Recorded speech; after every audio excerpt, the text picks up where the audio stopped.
Good morning. So I want to go over some of the changes that Bright MLS announced for this summer.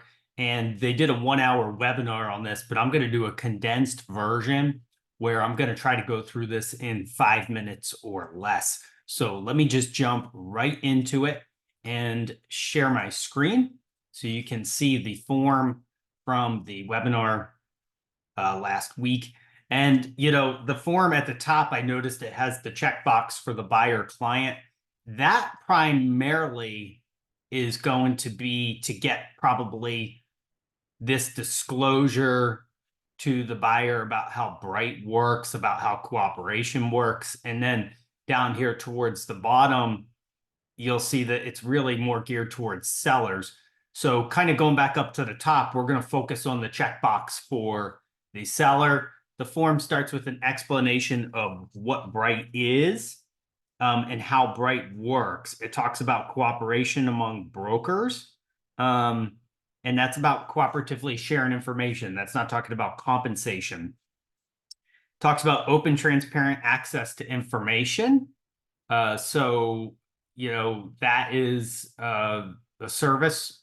Bright is a service that your clients receive from you that you subscribe to. And that's a positive service for your clients.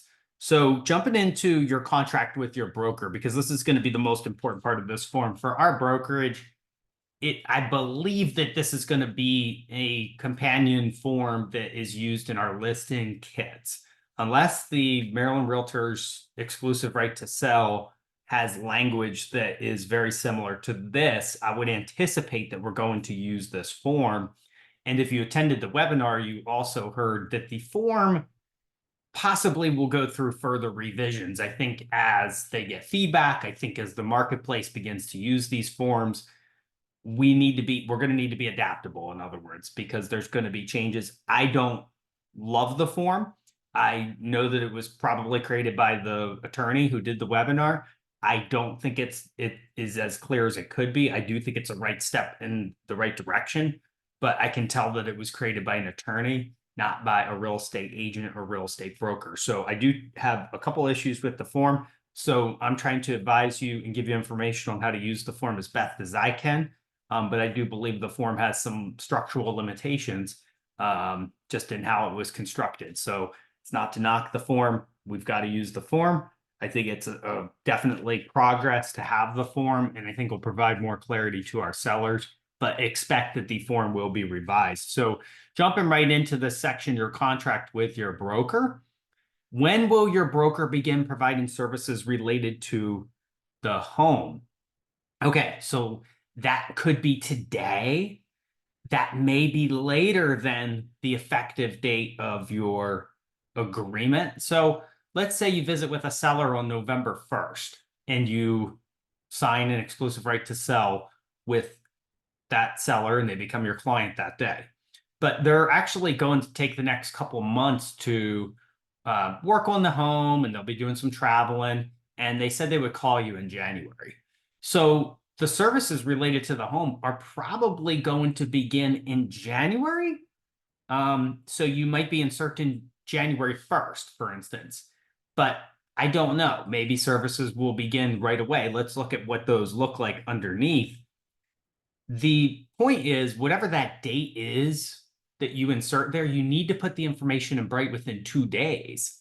And there are options when that information goes in that are laid out below, but you have to think about different situations you've had with clients in the past that you may have with clients in the future, and you have to determine if that information is going to go in Bright or not. Moving down to this first checkbox here, use Bright to share my home's information. The key here is with the open market. So let's say that the services up above were going to begin January 1st. The open market, it would need to begin on January 3rd because it would need to be within 2 days of the above beginning of services. So you would have January 1st up top, you would have January 3rd here. Now, that is with the open market option. There is, if we jump down to the fourth box, there is the office exclusive option as well, which I don't know how you're going to get anybody to sign that with the language that they put in there, because it really instructs the seller that they're going to have very limited access to their home if they choose that option. But do keep in mind with that, that's the brokers network only. That's an office exclusive. That is a non-MLS listing, but it does need to go to Bright. So in other words, Bright needs to be aware of it, but it's not going to go in the MLS.